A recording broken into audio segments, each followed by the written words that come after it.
ലോക്സഭാ സ്ഥാനാർത്ഥി പ്രചാരണത്തിന്റെ തിരക്കിനിടയിലും ശബരിമല തീർത്ഥാടനത്തിന്റെ അവലോകന യോഗത്തിൽ പങ്കെടുത്ത മന്ത്രി കെ രാധാകൃഷ്ണൻ.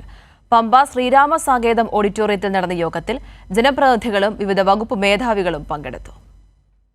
കഴിഞ്ഞ മണ്ഡലമകരവിളക്ക് തീർത്ഥാടന കാലത്ത് 52 ലക്ഷം പേരാണ് ശബരിമലയിൽ ദർശനത്തിനായി എത്തിയത്. തീർത്ഥാടകരുടെ എണ്ണത്തിൽ വൻ വർധനവുണ്ടായിട്ടും സുഗമമായ അയ്യപ്പ ദർശനമൊരുക്കാൻ ദേവസ്വം ബോർഡിനും സർക്കാരിനുമായി. അതിനായി പ്രവർത്തിച്ച ഉദ്യോഗസ്ഥരെയും തദ്ദേശ സ്വയംഭരണ സ്ഥാപനങ്ങളെയും യോഗത്തിൽ അനുമോദിച്ചു. 2024-25 വർഷത്തെ തീർത്ഥാടനത്തിനുള്ള മുന്നൊരുക്കങ്ങളും പമ്പയിലെ അവലോകന യോഗത്തിൽ വിലയിരുത്തി. 20 ദിവസത്തോളം 90,000-ലധികം ആളുകളാണ് ഭക്തരാണ് ഇവിടെ എത്തിയത്. അപ്പോൾ തുടർച്ചയായിട്ട് 90,000-ലധികം ഭക്തർ എത്തുമ്പോൾ ഇവിടെ ഉണ്ടാകുന്ന തിരക്ക് എന്താണെന്ന് ഊഹിക്കാവുന്നതാണ്. പ്രയാസങ്ങളെല്ലാം തന്നെ തരണം ചെയ്തുകൊണ്ടാണ് 52 ലക്ഷത്തിലധികം ഭക്തർ ഈ സീസണിൽ നമ്മുടെ ശബരിമലയിൽ വന്നുപോയത്. പമ്പയിൽ നടന്ന അവലോകന യോഗത്തിൽ MLA-മാരായ വാഴൂർ സോമൻ, KU ജനീഷ് കുമാർ, പ്രമോദ് നാരായണൻ, ആന്റോ ആന്റണി MP തുടങ്ങിയവർ പങ്കെടുത്തു. കൈരളി ന്യൂസ്, പത്തനംതിട്ട.